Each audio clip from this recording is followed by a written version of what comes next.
Good evening, ladies and gentlemen, boys and girls, children of all ages, and welcome back to Great Movie Rad Podcast. I'm your host, Gaston, of course, with my co-host. Why would a child be watching this movie? Why not? You throw a little 2-year-old. You saw Transformers when you were 3? It's different. Look how I turned out. And children are younger than teenagers. That's like 12 and down. In I'm a child. case you haven't figured out, my co-host is still Jerryofdom. Actively hiring replacements. Hey, joking. I'm not even getting paid for this. Just joking. Yeah. Slave labor. Slave labor. Taika Waititi, in an interview for this movie, said, "My kid's in it, Chris Hemsworth's kid's in it, Christian Bale's kid's in it. It's just cheap labor." That's all it is. They don't know. They don't understand. It's their allowance. And in case you couldn't figure it out from that setup, we're talking about Thor: Love and Thunder, the brand new MCU film that just came out yesterday. Imagine loving thunder. Jane does. Thunder. Whoa, thunder. Most people are afraid of it. Nolan. I would lose. Let us begin with our previewing thoughts. You want to go first? I was excited.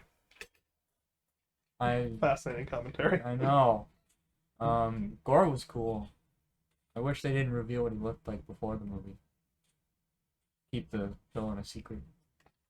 Otherwise, yeah, it's pretty excited. Pretty interesting. Wanted to see Korg. Yeah, I was pretty excited for this one too. Look, it's Pila. Yeah, I know. Don't make it worse. Sorry. Ragnarok was pretty good. Taika Waititi is great as a director and as Korg.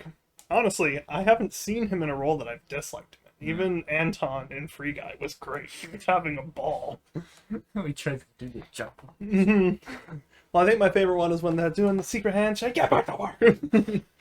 And Christian Bale, of course, he's a class actor, so there was a lot to look forward to for me in this one. And then, of course, Thor 4. This is our... Chris Hemsworth. We get the whole Hemsworth in this one. But this is the last of the original big three still kicking, and he gets his fourth film.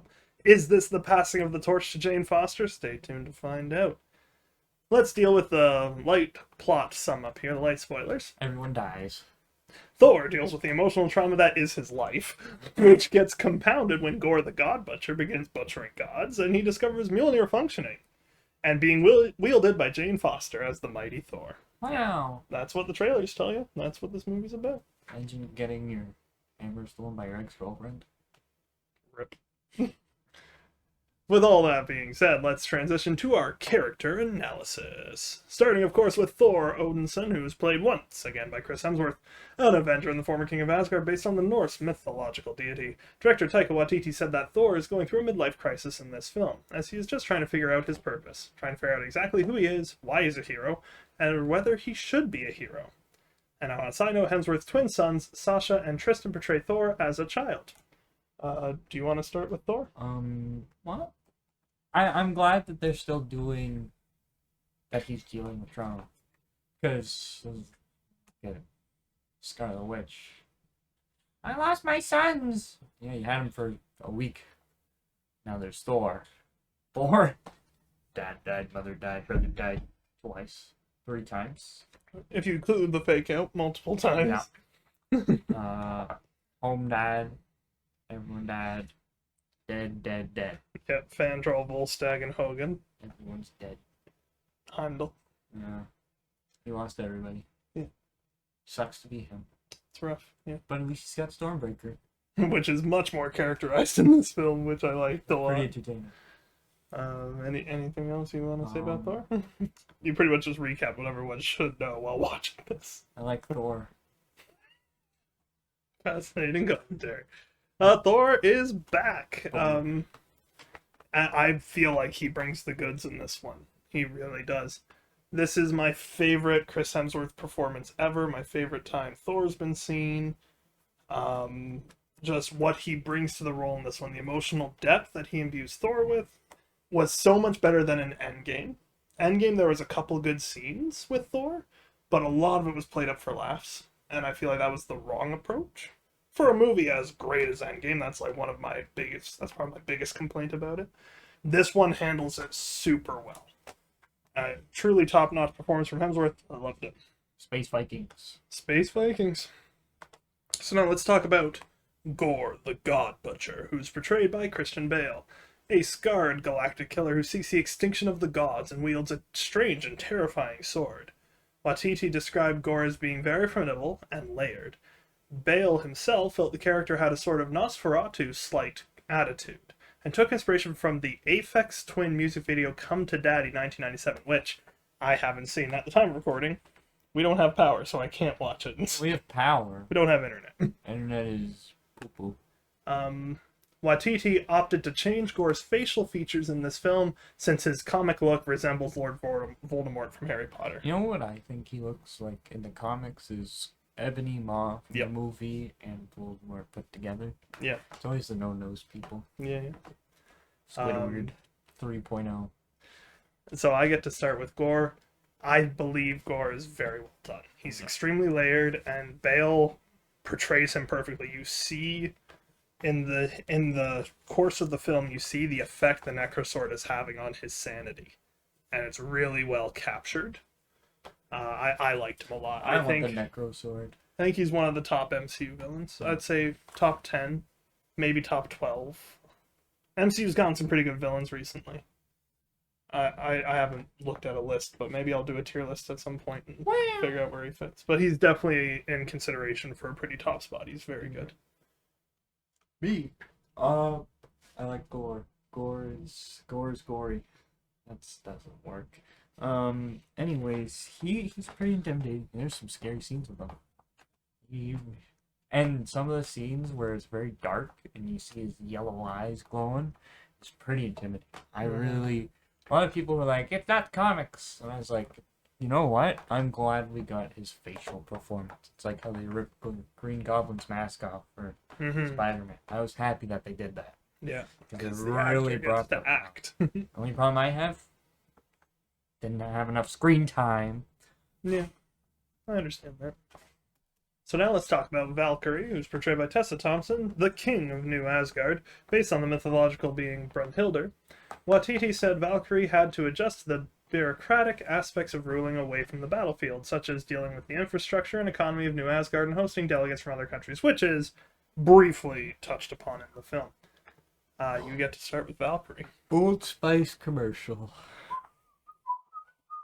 I should be in one. There you go. She was in one. I'm jealous. Spoiler alert. Oops. Anyways, she wasn't too bad in this movie. Definitely was weaker. Wasn't around as much.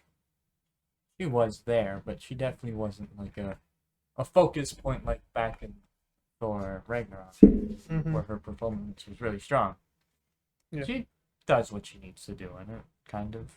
Yeah. She's back more or less one note in this one, in my opinion. There's nothing really wrong with her performance. The writing's a bit weaker for her in this regard. And it's just kind of like, she feels like she doesn't matter. Yeah. Does anything in the plot change if she's not there? Not really. Not really. Which, you know, sometimes you get away with it if the character is entertaining or memorable, but in this film, she's just kind of there. Which is unfortunate, because she's interesting, but not this time. So now let's talk about Jane Foster, who's portrayed by Natalie Portman once again. Jane Foster. Jodie. An astrophysicist and Thor's ex-girlfriend who becomes the superhero the mighty Thor, gaining a costume and power similar to Thor's due to wielding a reconstructed version of his hammer Mjolnir.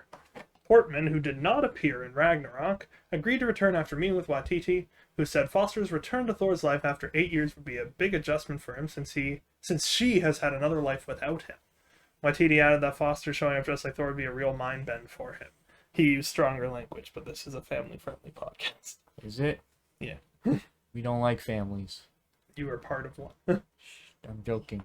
I get to go first, so Jane was kind of one note in Thor 1 and 2. She was the love interest, she was in distress, but holy smokes, what a return. Yep. She carries so much to this role. Her depth, we can't talk too much about her role without giving away spoilers, so we'll wait on that, but she is my favorite in this. She beat out Korg. I loved her in this film. I gotta go get that Marvel Legends figure for her. Yeah. Right. Not my favorite. Thor was my favorite in this movie. But she had a very strong performance in this. And I'm glad they brought her back to make her this interesting. Mm. Because everyone was kind of like, it's weird that she's not here. At the same time, Oh well. oh well. But She's then they kinda brought her warmed up. back, and they're like, and it's actually like, whoa, Huge. you Yeah. know, wow, catchphrase. So now let's talk about Korg, who's portrayed by the director again, Taika Waititi. Will you stop making it worse? It came off because I had my hand there. A Cronin gladiator who befriended Thor. That's literally the only write-up there is on Korg, and you get to Korg. go first. It's a rock. It's very rocky. Rocky Road ice cream. I still find Korg very entertaining. Still very funny. They should keep them going. Mm-hmm. More Korg. More Korg. More Korg. Yeah, I like Korg too. But I can't help but feel that he's not quite as good this time around. I think the dialogue was just a little bit weaker all around in this film. Space Viking. Space Viking, they say that a lot, yeah. I was hoping for a bit more from him. Yeah. I think he's great in the first half. And then when something happens, he's just kind of there. Yeah. He's still great. He's still great, but it just came up a little short for me. He's still like probably my second or third favorite character in the film. Like he's still great. Yeah. So now let's talk about Zeus, who's portrayed by Russell Crowe, the king of the Olympians, based on the Greek mythological deity. Russell Crowe. Oh yeah, I'm starting now. That's the read up. I'm starting now. My opinion. His accent is a little odd. I started laughing when I heard it. I'm not sure what he was going for, but I'm pretty sure that wasn't Greek. But that aside, I liked his performance. His performance was solid. Crowe has gained a bit of a reputation recently for phoning it in and not really caring, but it doesn't seem to be that way in this film. He's acting. It was a solid turn as Zeus. Should we see more?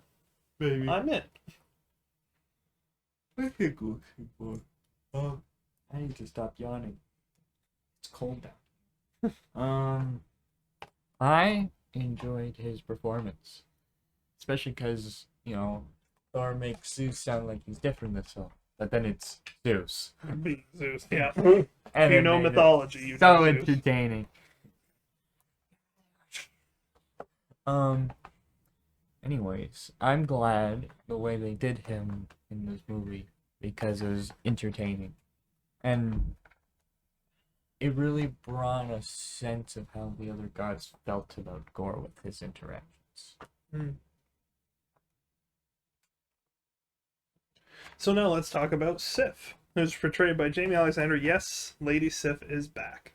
And as guardian warrior and Thor's childhood friend based on the Norse mythological deity. You get to go first with Lady Siff. She's back. Who would have thought? I didn't know she was coming back. No, I did. I didn't. I did. Well, I didn't. I did. Well, how did you know? They announced it. Well, I didn't get that announcement either. Anyways, pretty good. Pretty top notch. Top of the bill.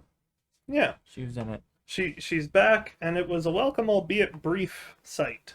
This is the thing that odded me out. It's pretty much just an extended cameo that she's in there for. But she gets third billing in the end credit montage. It's like, really?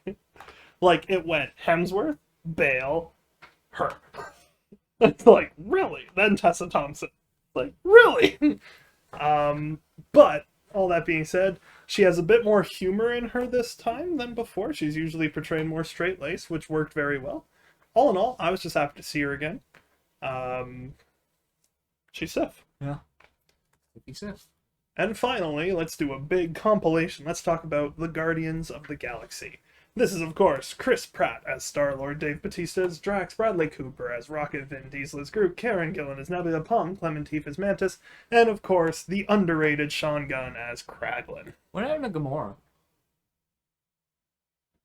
Have you not seen Infinity War? Yeah, but didn't the Endgame one stick with them? She didn't go with them. Oh. According to the extended scene, she's still around, but she didn't go with them. I didn't know that. Yeah. So speaking of extended cameos, we've got the Guardians. Wow. While only in it briefly, they were great. Yeah. Star-Lord, Rocket, Drax, Nebula, and Kraglin all had some nice moments showing where their characters are at, while Groot seems to be getting closer to the first Guardians film well-meaning idiot that was the older Groot, and Mantis doesn't get a lot to do. She's kind of just there. I don't even know if she had a line, but she is sporting a new look, which looks really cool. I love the jewel on the forehead. That's very nice. It was good to see everybody. They didn't need to be a big part of it, and they're not. For just, that's a mild spoiler for those going in expecting a team-up movie like Ragnarok. No, they're in it for maybe 5 minutes. But it was a good 5 minutes. And the interactions with Chris Pratt and Chris Hemsworth. That was interesting. I like to really see how their relationship has changed. Yeah. I'm giving you the ship. It's mine. Yeah. Anything you want to add? They were pretty good. I enjoyed Nebula screaming at everyone. That was entertaining. It's right back to the first Guardians film, what she was doing the whole time. And, get out of my way! Rocket's always good. And I just really enjoyed Chris Pratt's performance for the limited time ago. Mm-hmm. They seem more mature now. Like, they've grown up a lot, which is nice. Not that I had a problem with the way they were before, it's just cool to see that transition. Yeah. Because, to be fair, Guardians 1 and Guardians 2 take place 4 months after each other. Guardians 1 and Guardians 2. Mm-hmm. And then we don't see them again for 4 years until Infinity War. And then because of Infinity War, we don't get to see a ton of them. And then Endgame even less. So it's seeing how they've progressed in this time. I liked it a lot. With all of that being said, let's move to the effects and cinematography. I go first. The effects were a bit of a mixed bag for me, especially in the beginning. To me, near the beginning, there was quite a few things that looked unfinished and like a Pixar film. But I will note, as the movie progressed, it got much better. Yeah. But at the start, baby Thor and what I assume is young Frigga looked really, really bad at the start of that. Like, it was like, holy cow. Even the Thors running, and like growing up in the age, you could tell that was filmed on a green screen. Because the kid can't run that fast. So the background's moving faster than the kid is. Not to take a shot at the kid, it just, at the beginning I was like, okay, this doesn't look good. But then, as the movie kept going, like probably the first 20 minutes or so, then it gets much better. Yeah. I enjoyed the effects with Gore. Because he uses the shadows a lot, and the way he would come, like when the first scene with him as Gore with Necro Sword, where he's coming out of the ground, and it's like a slow walk, and you're like, just walking through ground or not? It's really interesting. And the effects for the one fight scene on the shadow planet, On the moon. a dark black and white planet, that was fire. That was like, I have nothing but praise for that one, as you'll find out as we're talking. So the cinematography was great. yeah, I love the cinematography in this movie. The sets, the shots, the framing, it was perfect. Special shout out to the monochromatic moon, and the Thor glory shots near the beginning, like when he's standing on the trench and throws off the cloak. This ends now! And even him just meditating, like, even the final shot with Thor and the spoiler. Yeah. It's great. Yep. It's truly great. Anything you want to mention for their cinematography specifically? No. Okay. So now let's transition to the writing and score. The writing was decent, if predictable. I don't know, I'm kind of an idiot. There weren't too many surprises for me in this one. There's, I think, one that stands out, but it's nothing huge in like the moments for me. And this is one of my bigger complaints about the film. The humor is not as good as in Ragnarok, and for some people complain there's too much humor in Ragnarok. But what I think Ragnarok did so well was balance the heaviness with the humor. It was hysterically funny while still telling a meaningful story. This one was a little more melancholic. Not all the jokes land. And they're trying to fit in more jokes. I don't think that's the case. Ragnarok's pretty much a joke a minute. but it manages to land it very well. It's almost like a bit of the novelty has worn off slightly. Yeah. Like, I'm just going to get it out of the way and say this is not as good as Ragnarok, in my opinion. But We should review Thor Ragnarok. more like Bor Ragnarok, am I More right? Ragnarok. So you? Oh, right. I'm falling in the chair. It's alright. Yeah, I didn't think it was predictable because I didn't know what I was walking into. I had no idea what was gonna happen. Yeah, I don't know. It was alright. Okay. Wasn't bad. But it wasn't like, There was some scenes that I was like, yes, this is very good writing. so the score and the soundtrack were great. Yeah. I love Gore's theme, and I love the use of rock and roll throughout, like Welcome to the Jungle. But also, a special shout out to the guitar solo Marvel theme right at the beginning. I loved that. If they switched their theme to that guitar solo, I'm in. I loved it. Now, that was a pretty good score. I enjoyed the score on this one. Again, not gonna be Dune for me No, it ain't on that level. but it was a decent score. You know, it had I'd say it's better than decent. Like, it was good It's score. a good score. Love Gore's theme. Yes. It's all. Every time you hear that, you're like, oh boy, here he comes. Yeah. All right. With all of that being said, warning, warning. Heavy spoilers ahead. Gonna drown. Chunk 1. A man and his daughter attempt to survive in a harsh desert climate, with the father praying that his god will save his daughter. After she dies, the father hears a voice calling him, and it draws him to an oasis where he comes face to face with his god, who is celebrating the killing of the bearer of the Necrosword, a sword capable of killing gods. Disillusioned by the god's apathy to his faith, His face is ugly. he takes up the sword and kills the god with the vow, all gods will die. Gore the God Butcher is born. What an opening. It was a pretty intense opening. One thing that caught me off guard is when he cuts his hand right in the beginning, and then it heals immediately. Mm-hmm. Because the Necro Sword.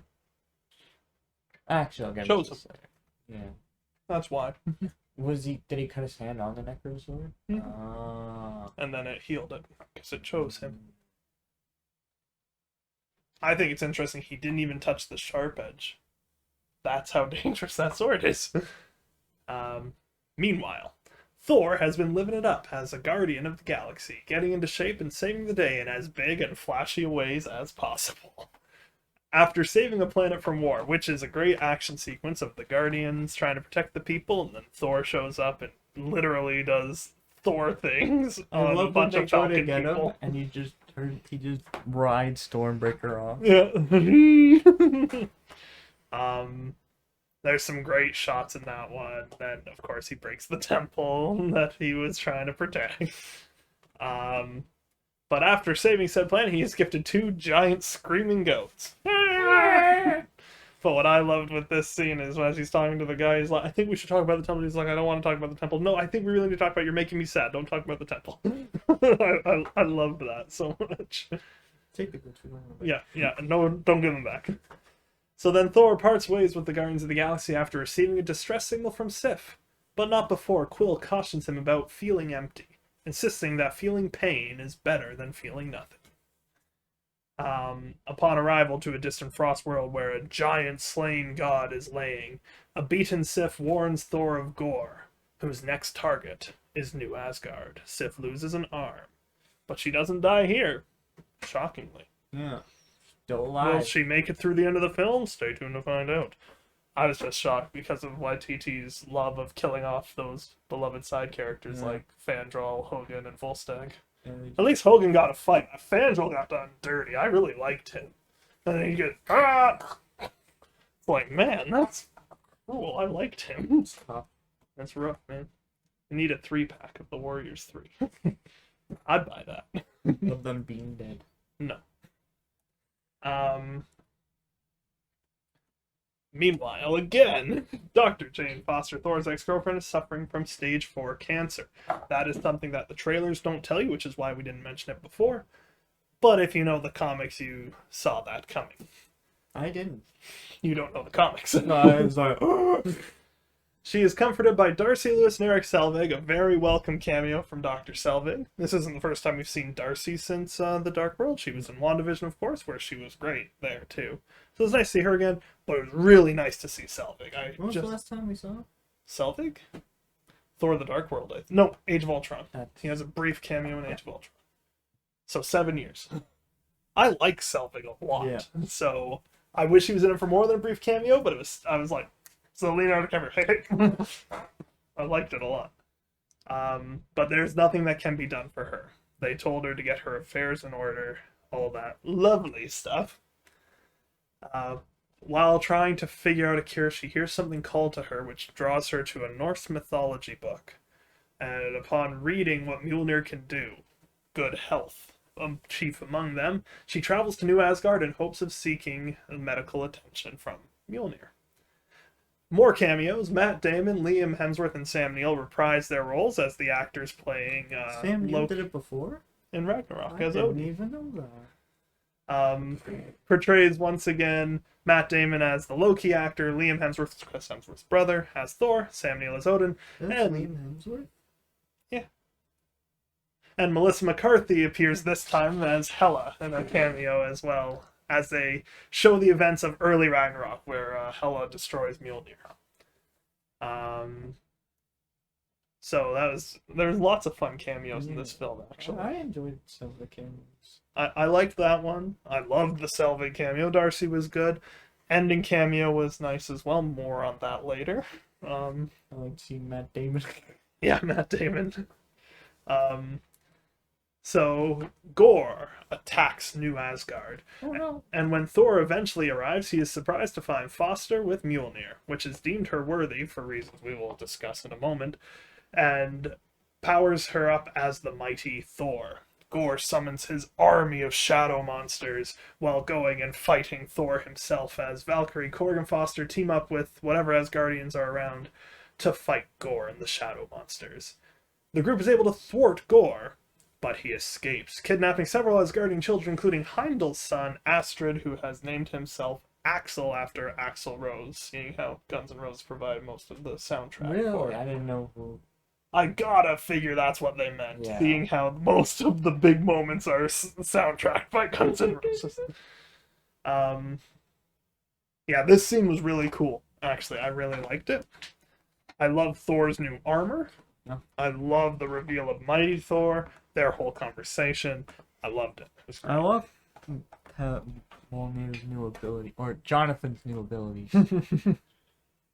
Oh, it was able to shatter and come back with like bullets. Very cool. So, we then learn, in the course of a flashback, what exactly happened to Thor and Jane's relationship after the Dark World. This was kind of depressing. I'm glad they chose to show it, though, because they didn't have to. But you do get to see the whole circumstance of their breakup. But, for the purpose of the plot, the point we're going to focus on is Thor, with Jane asleep, says to Mjolnir, "Promise me to always protect her." And it gets transcribed into the hammer as the scene shifts, which is why it deems her worthy. She's not as the worthy of Thor, but can harness the power because of Thor's promise. That's something that I wish was addressed clearer, but Thor now has the power of the Allfather to set those laws and rules on god weaponry, which comes into play very... dead. I know, I just wish they made that more clear, because if you aren't paying attention, it'll be like, why can he do this now, and why didn't he do it for the Avengers before? Because it comes into play in a big way later. Anyway, with all of that being covered, the group travels to Omnipotent City to warn the other gods of Gore and ask for their help, summon an army of gods to face down the God Butcher. The Olympian god Zeus, however, is unwilling to help, as he is more focused on extravagant parties and having a good time in the safety of Omnipotent City, and has Thor captured, where we get to see the full Hemsworth. Yeah.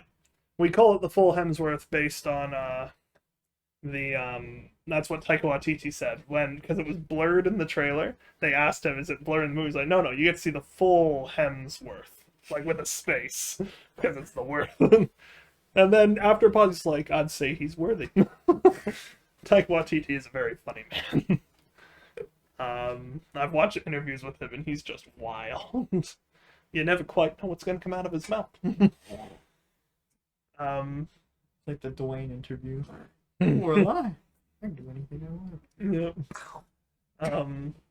So, the plan B is to take Zeus's thunderbolt by force, a powerful weapon that Zeus proudly demonstrates for everyone to see. It's a really cool weapon. Yeah. Actually, that was really cool. Turns into daggers, kind of. Well, it just splits into two Yeah, pieces. but they're like daggers. Yeah, They're pretty sick. they're very cool. I liked it a lot. So they go to capture the thunderbolt from Zeus. So in a big cool fight with the guards, which they got away with a lot by coloring it yellow, but Yeah. could you imagine if they did the red R-rated movie right there? The blood is yellow in this film, so they get away with a lot of it. Oh boy. I can't believe the censor were like, "Oh yeah, that's fine." It's yellow. Yeah, it's like I was like watching it like, that's gonna lead to some uncomfortable parent-children conversations. Who's the yellow stuff now? Sparks. They're robots. In disguise. So, Zeus fires his thunderbolt at Korg, who has a pretty great line after a callback to Ragnarok where he says, perishable rocks. He's like, "You're made of rocks. Perishable rocks." As he gets hit and starts crumbling, he says, "I'm perishing," which I liked. And it's like, I thought he was dead. you're supposed to. Yeah, Korg dies there for everyone who's just watching and not knowing how Cronins work. Yeah. To be fair, I didn't know that about Cronins either. I got pretty mad. Yeah. However, it is revealed that the only thing that's actually alive on a Cronin... Did you break my printer? No. The only thing that's actually alive on a Cronin is their face, which is intact. Their mouth. Yeah, well, I imagine the eyes are part of it too, but he does say the face, or mouth. So... Alright. So they now have like a faceplate that is Korg that will. This is where they kind of like mess up Korg because he was very fun up to that point. Yeah. And then he's just kind of there, which is just the sad. face. Yeah, because I like Korg. But Thor then grabs the thunderbolt and impales Zeus with it, and he drops down to the depths below. And dies. It's a clean blow, like Yeah. dang, Zeus got wrecked. One shot, no stock. Big kill. No scope. And then Valkyrie steals the Thunderbolt, and they escape. Da-da. They then travel to the Shadow Realm to save the children.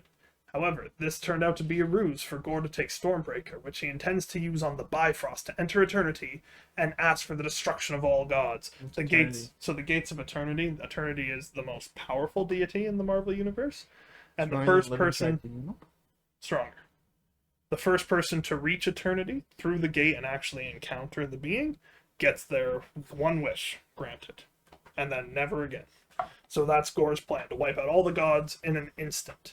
So people can still show up and ask for something, right? No, it's one time. Whoever finds it first gets their wish, nothing else. Then what happens to Eternity afterwards? It's unclear. The Reflection has an interesting theory for me, but we'll talk about that I later. saw that. And we're going to talk about that later. Because that's like, That's a pretty freaky reflection, though. Yeah. It's like, oh! We'll talk about that a bit later. On their way to the Shadow Realm, Jane and Thor reconcile their romance, which was very nice and very beautiful. I loved it. And then we get the monochromatic fight sequence where Gore manages to overpower Thor's group in this, I cannot emphasize enough, incredible sequence with lighting, the only things in color being when one of the legendary weapons are activated, the Lightning Bolt, Stormbreaker, Mjolnir, and Gore's eyes. It was so cool. I loved it. Amazing scene. And he does manage to successfully steal Stormbreaker, stabbing Valkyrie in the process. Gore then uses Stormbreaker to open the portal to Eternity. Thor then learns of just how serious Jane's condition is. In a hospital, he finds out that, while using Mjolnir, it saps her mortal strength to fight the cancer.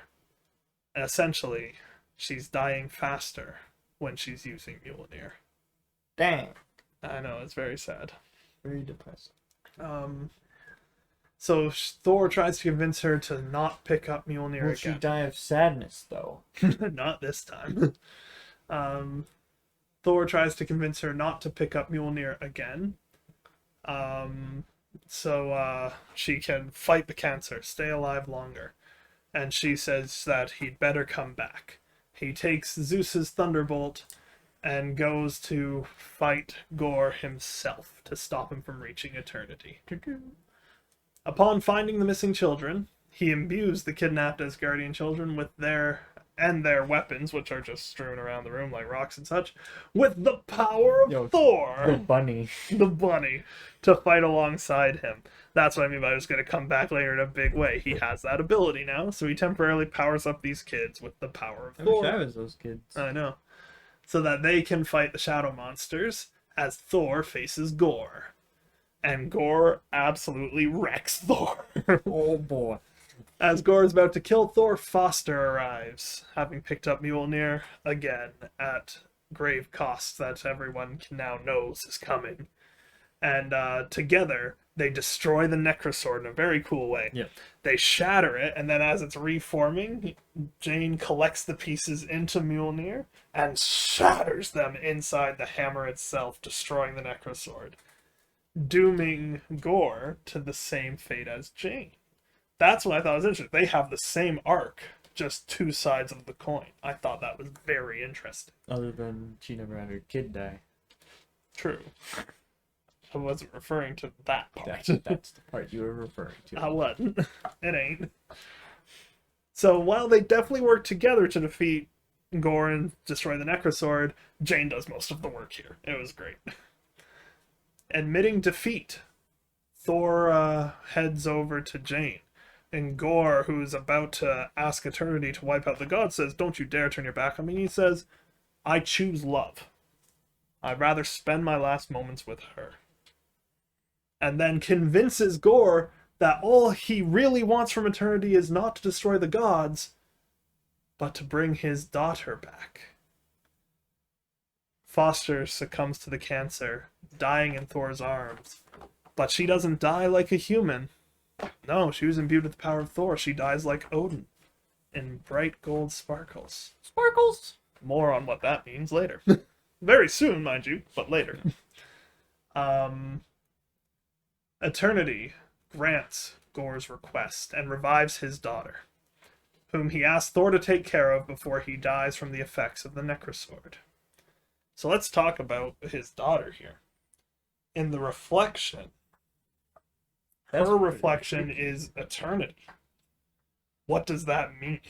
Eternity is her. It seems like it. Korg mentions at the end she has the powers of Eternity. Eternity. So what does this mean? Well, we're not sure yet, but it's got big implications. Yeah. Oh yeah, what are the things that created the Eternals called? Celestials. We saw some Celestials Mm-hmm. at the city. I know, but it was so brief. I was like, was one of them Erisham? It looked like it. Because he's the greatest of the Celestials. It looked like... It looked like the one with the Power Stone and Erisham. But it was so quick. I didn't get But you also see the head of the one with the Power Stone in the room where Eternity was. When the head collapses and Thor catches it, it's that one. True enough. So Celestials are tied into Eternal. Yeah, I can see that. As for Maybe what... Eternal's a Celestial. Eternity, you mean? Yeah. Could be. As it seems in the MCU, the Celestials are the dominant power, so it wouldn't be a stretch. I also thought that it was going to be Galactus just by the horns. There's definitely similarity in Eternity like... and Galactus' shape. The children return to New Asgard, where Valkyrie and Siff, she flippin' survived the movie, I was shocked, begins training them in how to defend themselves. Meanwhile, Thor, now in possession of Mjolnir, again, continues to go on adventures and help people with Love, the name of Gorr's daughter. I wonder if it was her name the whole time or just because Korg says called Love and Thunder. But I've never seen her name. yeah. And she's now wielding Stormbreaker by his side. We get to see Daddy Thor. Because she's not worth Mjolnir. Yeah, no. Because I was like, why isn't Thor? Wait a minute. Yeah. We get Dad Thor now, which is a pretty great Thor. The axe is the size of her. I know. And she has interesting powers, including laser vision. Now let's talk about the end credit scenes. In the mid-credit scene, Zeus is revealed to have survived as well. As he's being tended to his wounds, he sends his son Hercules to kill Thor. And dang, Hercules looked comic accurate to a T.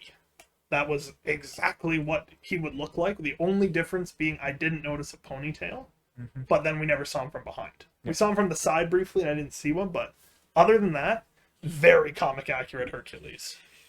So that was kind of cool. Yeah. And then in the post-credit scenes, the yellow sparkles reveal Jane Foster has arrived at the gates of Valhalla, where she is greeted by Heimdall and welcomes her to the peace that is Valhalla. You know what the dude's reaction was behind me? What the F? She shouldn't be here. What the F? And I'm like... She got the power of an Asgardian and met the requirements to He's like, travel to she was Valhalla. Lady Thor. What the heck? Shut up, man. See, I went to see it. I had the first show in London, is the one I went to see. Yeah. Overall, every theater. That was the very first show. And there was like nobody in the theater. There was maybe 20 of us. Decent amount of people in the theater, and it sucked because all the people in there were rude. They had their phones on. They were talking, and I... See, for me, I was sitting there. There was no one around me except like 2 seats over was another guy who was just playing Future Fight before the movie. And I'm like, I respect this man. Yeah. And then he just politely, when the preview started, he just turned off his phone and just watched. And it was just, we weren't together, but we were together. We were in spirit. The lone men standing alone to watch Thor. Most manly movie there is. More manly than Minions. Hey, You're gonna argue that? I know. Anyway, let us talk about our favorite and least favorite scene. Do you want to go first? 'Cause you can see mine. Yeah, we have the same one. Oh, okay. So our favorite scene is the monochromatic fight scene. Holy cow, jaw on the floor, gorgeous and clever fight choreography. I love like this cool slow motions and all that because it's low gravity, so it works. But also with tremendously great performance right before the fight from everyone. Gore, Valkyrie, Jane, Thor. It was amazing. And showing just how twisted the Necrosword made Gore. Oh, I loved it. So good. Absolutely incredible fight scene. That, while the movie is not the best the MCU has to offer, not even in the top 10, I don't think, that scene is a top 10 sequence. Yeah. Like, wow. It's like Shang-Chi. Not a top 10 film, but the Wenwu Shang-Chi fight, top 10 scene. And they brought the stinking... Yeah. So what is your least favorite scene? Hey. I honestly think... I don't know. It's hard for me to pick one too, so I went with my gut. The first one that came to mind is what I went. Like, I don't hate this scene. It's my least favorite because it made me sad, but James Foster's death, I was like, no! See, you and I have very different reactions to feeling sad in a film. Yeah. You don't like to feel sad. I applaud it. If a piece of fiction makes me feel something, bravo. That's how I feel. I loved that scene. If it weren't for that monochromatic fight scene, that final bit with Gore, Thor, and Jane would have been it. It was beautiful. Maybe Omnipotent City. There's a lot of things with it that were kind of superfluous. What does that mean? It didn't need to be there, Yeah. extra, unnecessary. Or maybe explain it a bit more or something. I don't know. Yeah. this movie is very much like, and now there are gods that are gods. They're not aliens anymore. They're gods that are gods. And it's like, it doesn't quite gel with the rest of the MCU, but Nope. okay. MCU's kind of declined after Endgame. Far From Home. Far From Home was a great film. It was immediately after Endgame. Far From Home. Then the decline. Although, No Way Home, great film. Everyone really had high applause for I like it too. I think you're too harsh on it, personally, but you also like Jurassic Park 3 a lot, so your argument is invalid. You're invalid. My least favorite scene, I had to go with my gut on this one. It's right after the children are taken. They're having a meeting in town hall, and Valkyrie just absolutely fails as a leader. She doesn't get anyone to listen to her. She doesn't do anything right. And Thor takes over the speech, and everyone immediately listens to him. And it just undercuts Valkyrie. Because for however long Thor's been gone, she's supposed to have been leading these people. Mm-hmm. And it's just like, she can't do it without Thor anymore. And it's like, you just wrecked Valkyrie's entire arc. Yep. Literally, she's bad at the one thing she's there to do. Undercuts all of it. Yep. Overall rating, you can see mine, so I'll start. 82%. This is a good film. Not as good as what came before. Better than Thor 1 and 2. Yep. It's an MCU. It's an addition worthy of being in the MCU. Yep. Well, not the upper echelons. I'm turning one moment. It's the beginning of Thor Ragnarok. I give it a 77. 77. 77.